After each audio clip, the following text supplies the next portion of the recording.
Greetings, dear ones. I am Kryon of Magnetic Service. And again, my partner steps aside. In some ways, there is no isolation, as he does.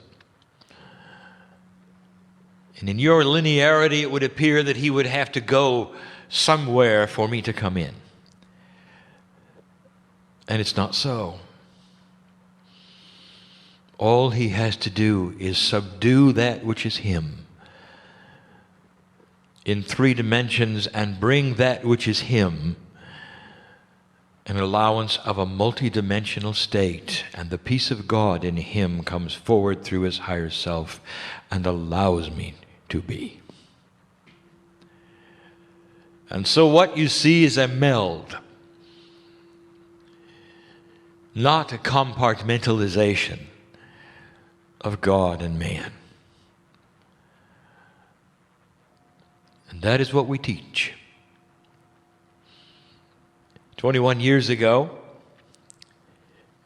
the potential was that the teaching would be given in this fashion at this time. The year 2010 would bring what it has brought, but it is not over.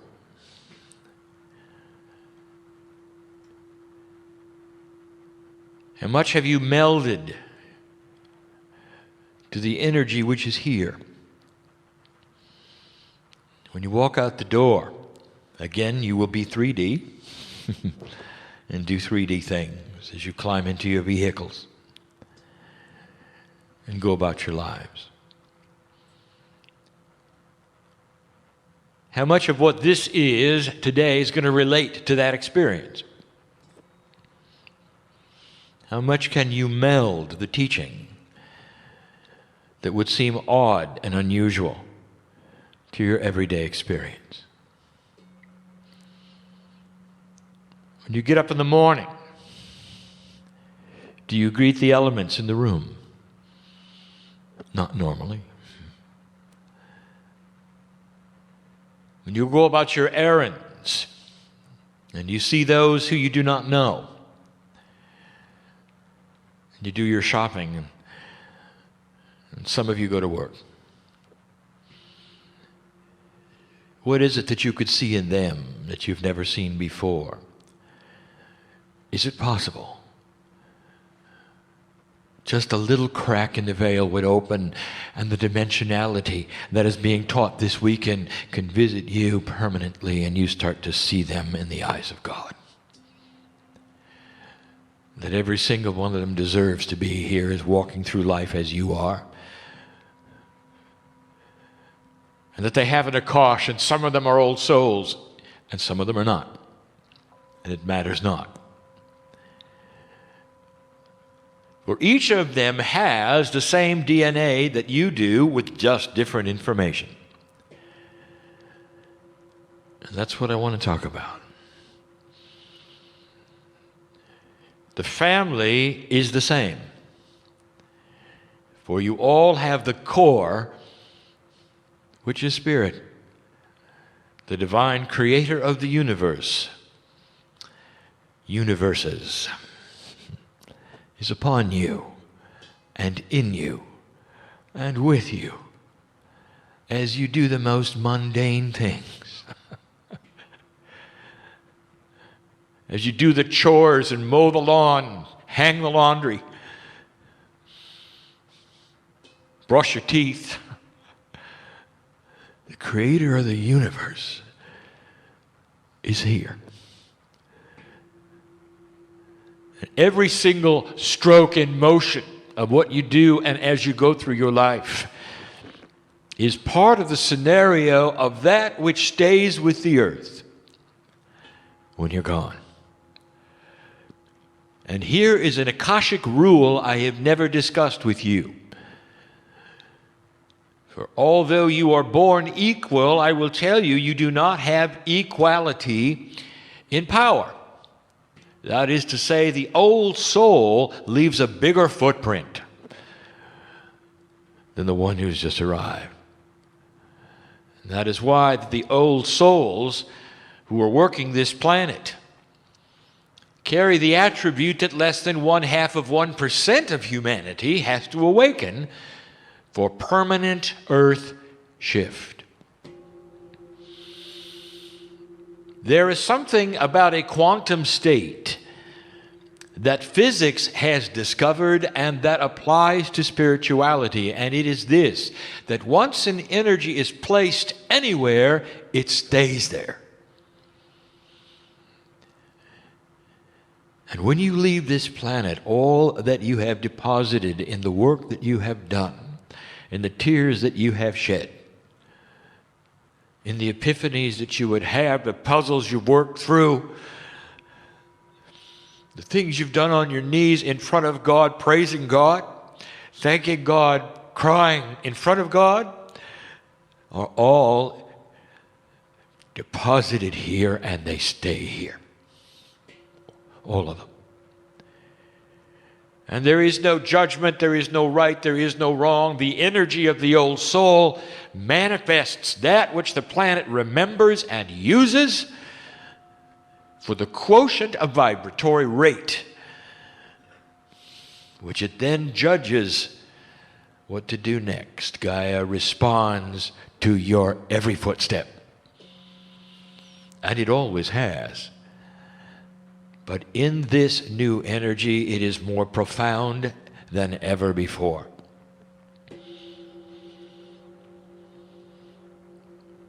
Have you ever really thought about your DNA? You can't see it. It's almost a mythology to think that something is so small yet so important and has quantum parts in your body.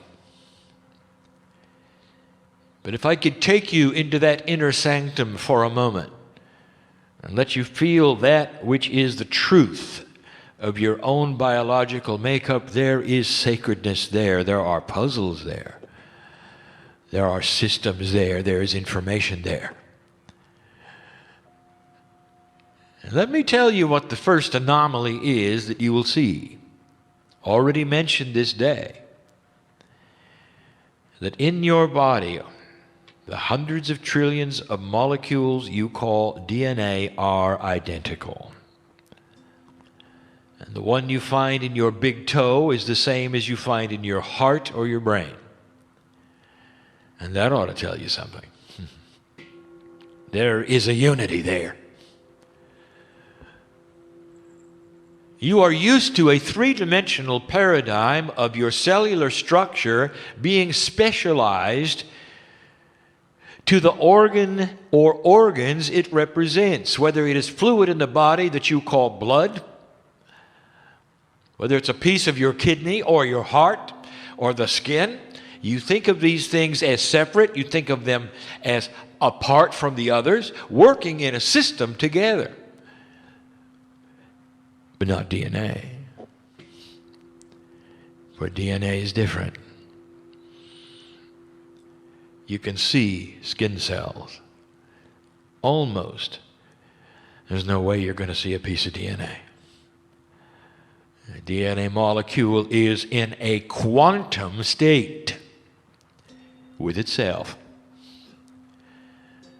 And if you know about that which is physics, you know that there is a quality which physics has given a name for. It is not a spiritual name. It is not my name. They have called it entanglement. That is to say, being one with everything in a quantum state with no time and no distance.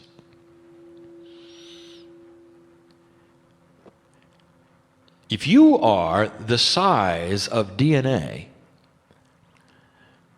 you're mighty small. Let us say that you were part of a molecule of DNA and you wanted to take a walk from your head to your toe. It might take years. That's how far away it is in your size.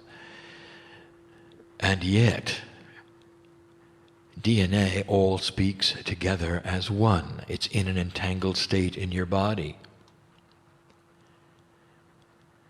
It knows all of the other parts, and they speak to one another and create that which is a field that is dynamic, that is to say, always changing, but quantum. There's a field around you. DNA is the system of your consciousness. It is not your brain. Your brain is the electronic engine. It is the synapse of directorship. It is the biology that follows instructions from the overall field of consciousness, which is your DNA. And that has not yet been discovered, and it has not yet been validated, and it flies in the face of medical science, who says that your brain is in charge of everything, and your thoughts and your memories.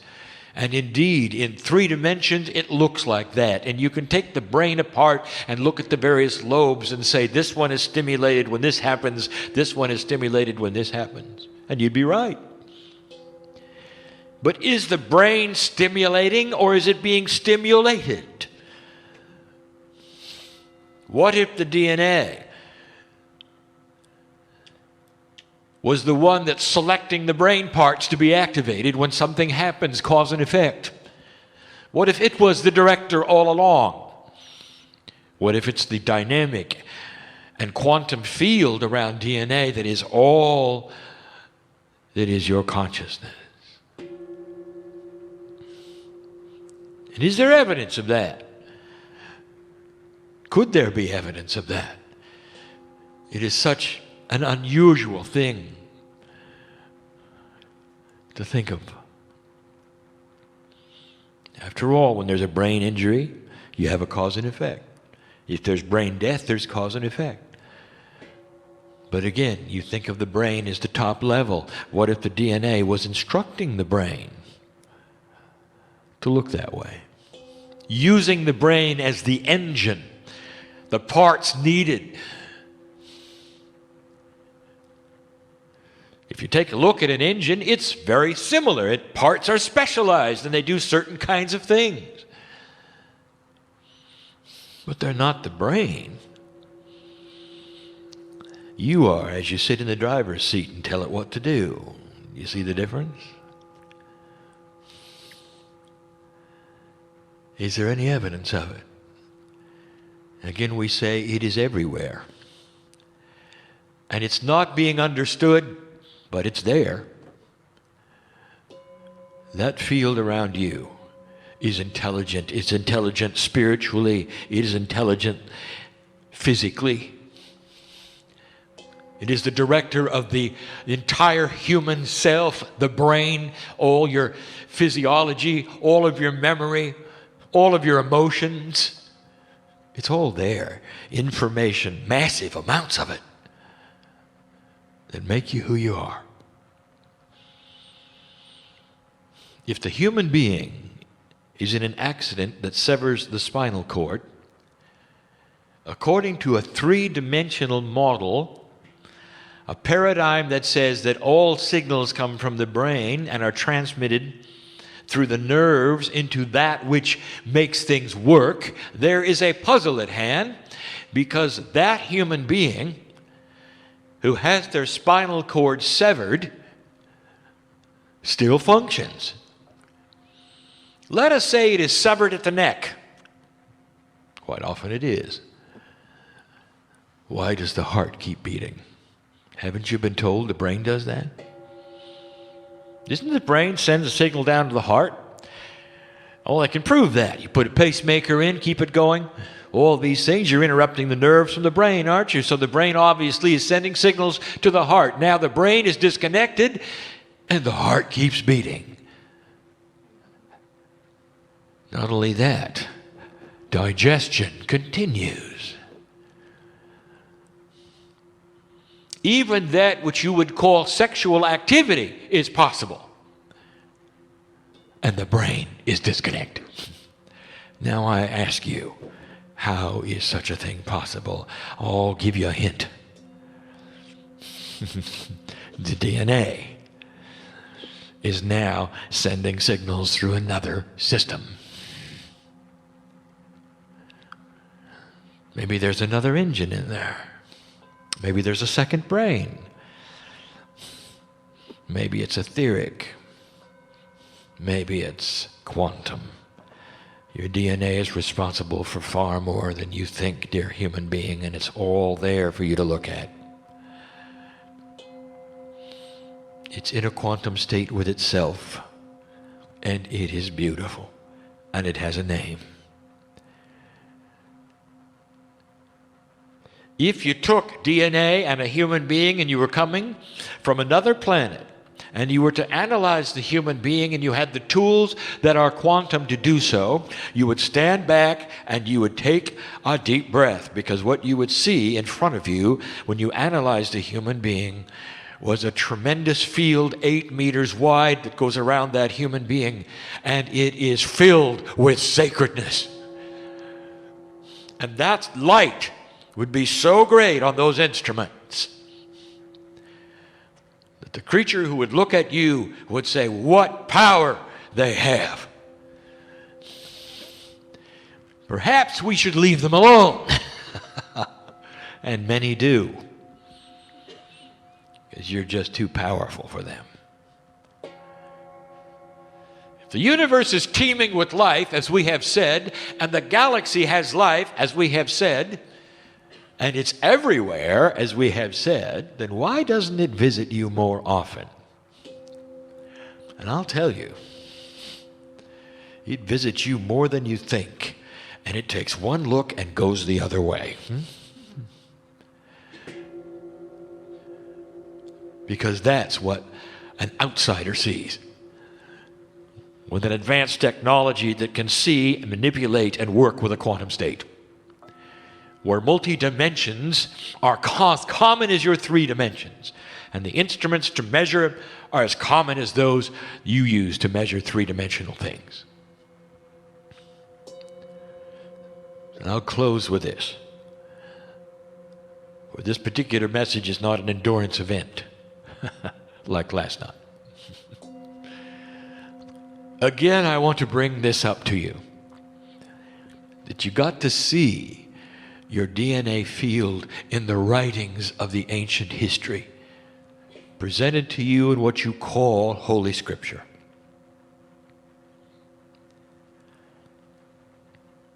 Elijah, I mention yet again, for this group to see it and to know it and to realize it, a wise human being whose time was at an end. He wasn't sick or frail. His time was at an end, and he knew it.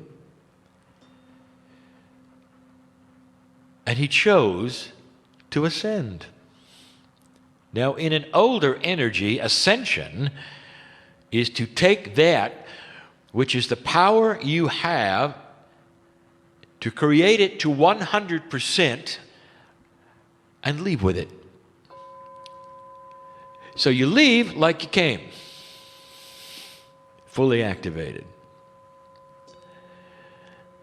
In a new energy, ascension has another meaning, and we've given it many times, and that is the human being who moves into the next life without dying. There's a lot of ascension going on. Epiphanies create ascension. How many of you can look back on your life and say, that wasn't me? For upon the awakening that many human beings have to the fact that God is inside, you leave the old self somewhere else. You've just ascended. We have told you this. The difference between the old energy and the new energy is profound. Elijah was in the old energy, very old. And Elisha was the one who was his understudy. He loved him. They loved one another, as human spirits can do in a spiritual way, recognize the God in each other. Elisha wanted so much to continue Elijah's work. He wanted to take his mantle, and he used that word, the mantle, almost like a coat of spirituality which that human being had, which he wanted to put it on and continue Elijah's work. That's what he wanted so bad. It was his passion. And by the way, he did. Elijah, being very wise, says, you can have it if you do one thing. Record my ascension. Write it down, everything you see, so that all will know what it looks like. And he did. Now, how can a three-dimensional human being named Elisha write down interdimensional things that he can't see? And the answer is he can't. But he can at least write down what he saw in 3 dimensions, and what he felt, and what the intuition was, and the metaphors around that which he could not write because his brain would not compute it or translate it into 3-dimensional words. Oh, but he got the whole picture. How do you write down how you feel when you're in love? If you were visited at this moment by the entourage of Kryon, and it melded with that which is the entourage of you and each human being, and you took our hands for just a moment, and you felt that which is the love of God because you had felt home, could you write about it? What would you say? And how many words would it take? What would you say about the colors that you can feel emotionally? What would you say about the light that sings to you? And how would you put this in 3 dimensions? And Elisha couldn't, but he did his best. And so let me review with you what he said. Yet again, I give the story. You have to hear it many times to finally understand the meaning of why I would even give this to you. Because what I'm about to tell you is that Elisha saw Elijah's DNA field, fully activated, 100%. And when it got to that place, he wrote it down. Elijah walked into the field, and he turned into light. A defined ball of light, 8 meters wide, fully activated, right there in front of Elijah. And again, I say this to you. Elijah did not ride a chariot that came down from the sky. Nothing came down from the sky. Elijah turned into his own chariot, his own vehicle that he could ride to the heavens. Elisha wrote it all down. He said it almost looked like Elijah had 3 horses, beautiful, 3 energies hooked to that which he would ride, that chariot, into the sky. And all that was metaphoric. Indeed, there were 3 energies. And we have discussed metaphysically what they were. One of them was the higher self, one of them was the guide entourage, and one of them was the essence of God itself in his DNA. Equal they were. Elisha didn't say there was 1 big horse and 2 little ones, did he? Equal they were. I ought to tell you something right there. There's a message in there for you to look at.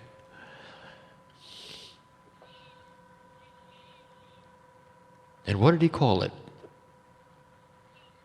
He gave it a word in Hebrew. Merkaba. Merkaba. Means to ride. And this is the DNA field that each of you have to this very day. And you might say, well, why is it we haven't had those reports anymore? Has it only happened once? And the answer is, oh no. The masters who leave this earth have the same thing happen to them.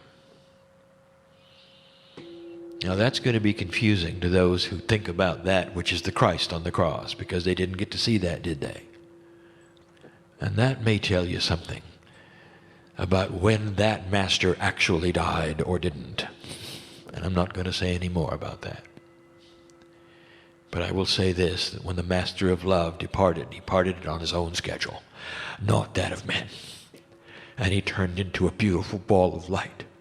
And he left just like Elijah did, on his own terms, when he wanted to, appropriately, with love. And so it is, I give you the story yet again of the power you have in your own DNA. And as you sit there in chairs, only a few inches apart, every single one of you have a field touching the other. And in this room, they combine an entangled state, and they create that which is larger than the one.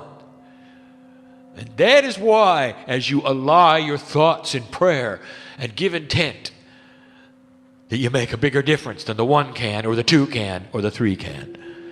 And that has been a premise you have been given for 1,000 years. That there is more energy in a group than there is in the one when it comes to esoteric things. And I just gave you the reason why. And so, family, what are you going to do with it? I want you to walk out this door, and I don't want you to change.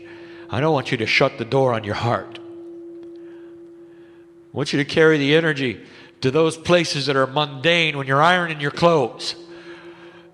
I want you to say, thank you, God, for my existence and for my akash and how deep it is and how experienced it is. Thank you, God, for those that I have been in love with and had wonderful times with through the ages. Lord, has helped the planet everywhere I walked.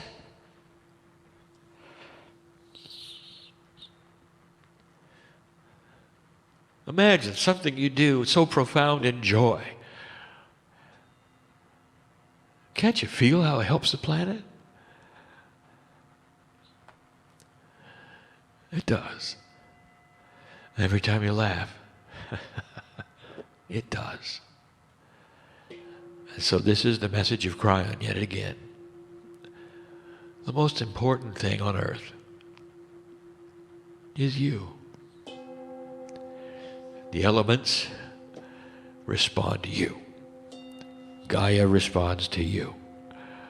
You respond to you. And it's the design, and it's the way it should be, given in love, designed in a way that would combine the human being with the creative energy of the universe. Go from here a little different than you came.